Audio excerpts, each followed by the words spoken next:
Should the Packers sign veteran W.R. Jarvis Landry?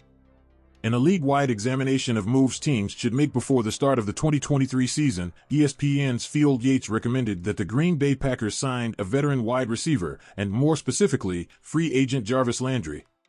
Here was his reasoning: I understand that very few veteran pass catchers available right now have the chance to be a high-impact player on the field, but I think there is an opening for a player who brings leadership qualities to make his mark.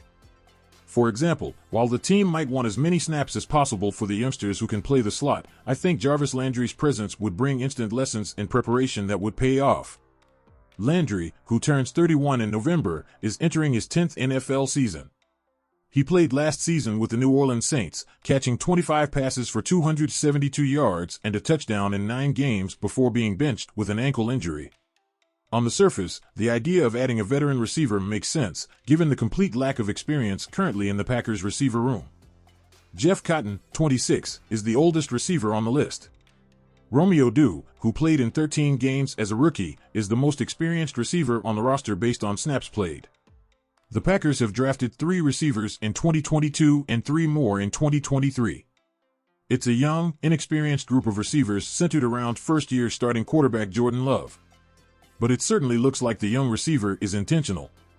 The Packers want this young but talented group of wide receivers to grow alongside Love, who has a 2-year window to show he is the long-term answer in a post-Aaron Rodgers world.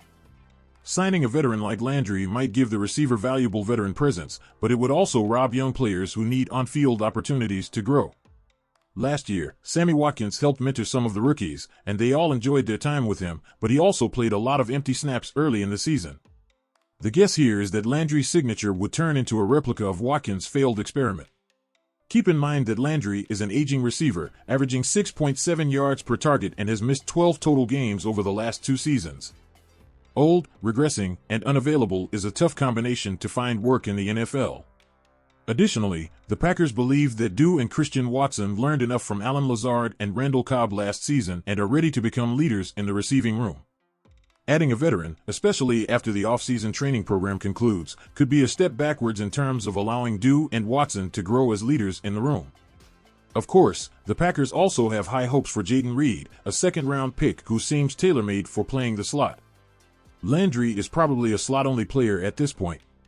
Unless the Packers have major concerns about Reed's development at this stage, Landry's signing would represent a downgrade to a highly regarded rookie. Barring an injury during training camp, the guess here is that the Packers won't end up adding Landry before the 2023 season. So, Packers fans, what do you think of this analysis on the possibility of signing Jarvis Landry? It is always interesting to analyze different perspectives before making important decisions for the team. What is your opinion? Leave it in the comments.